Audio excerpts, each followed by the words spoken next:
Life gets busy. Life gets busy.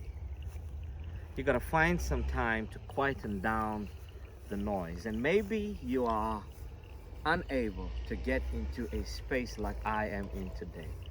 But how do you unclutter your mind?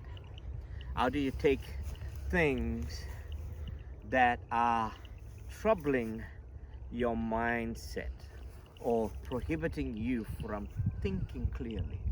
How do you take those things and remove it from your mind? Get into a space that you can be able to unclutter. Get into a space that you are able to process information and take in something, the word of faith, that's able to impart grace to you. Today, take heed to this. Find a space, get learning.